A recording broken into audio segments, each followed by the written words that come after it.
Good evening, my name is T. Graham Bigshot, and today on 5 Minutes or Less, we are doing our 5 favorite TV pilots. Number 5, my pick is House.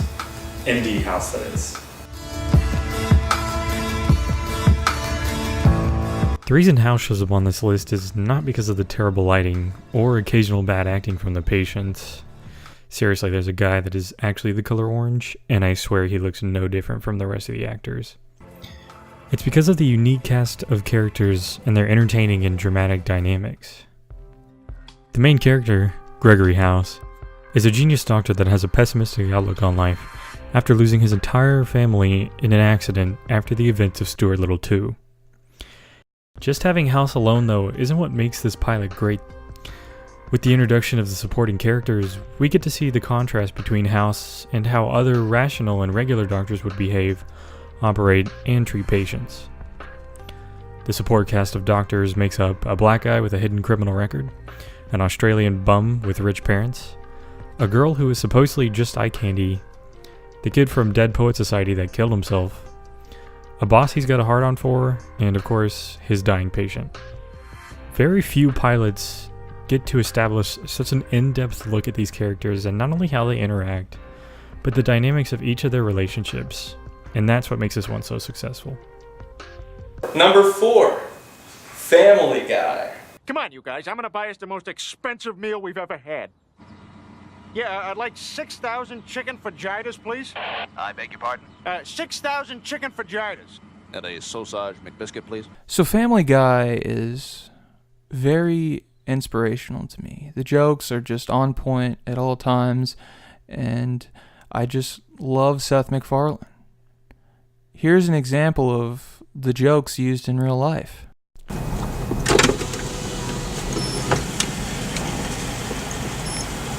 Hi, how are you today? I'm excellent. Can I have 6,000 chicken vaginas, please? I'm sorry? Chicken vaginas? 1 quesarito, please. Number 3, SpongeBob SquarePants. Man, what can I say that hasn't been done or said about SpongeBob SquarePants? He's yellow, he's a square, he lives in a pineapple under the sea. He's just a man, a myth, and a legend.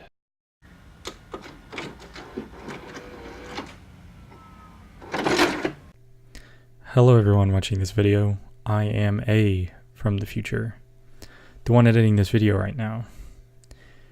And the reason we've come to a pause in the video is because something needs to be addressed. Something very important. The creator of SpongeBob, Steven Hellenberg, has actually passed away at the age of 57 during the time I was editing this video. A lot of people have given him tributes on YouTube. I've seen plenty of them on Twitter as well, and all of them are very emotional and much well deserved. And I just wanted to say that we won't be doing our own tribute in this video. It's too short, but we will be giving him a proper one in the future. That's for sure, because SpongeBob was something very important to both of us and gave us a lot of laughs and a lot of love when we were just kids growing up. And so, thanks for listening to me. Anyway, let's get back to the video.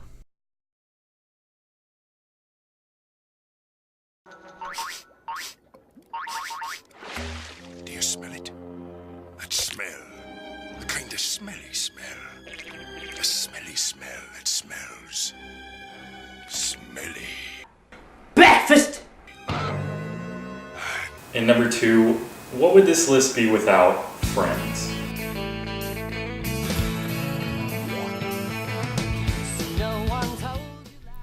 The Friends pilot is iconic, not just because it was the start of one of the most successful TV shows ever, but because of how well done it was for a first episode. There's no awful lighting, half-written script, or mediocre acting. In fact, the acting is so good, it feels like these characters are real. Somehow, at the end of the episode, we not only know each character's good point, but we know what each of them struggles with and how they all interact and rely on one another as a group. The genuine expressions and awkwardness of the characters really carries the episode and makes it so enjoyable. And finally, Can we get serious now? the arguably number one pilot episode of all time is the movie Sully. This was dual engine loss at 2,800 feet, followed by an immediate water landing with 155 souls on board. No one has ever trained for an incident like that. No one.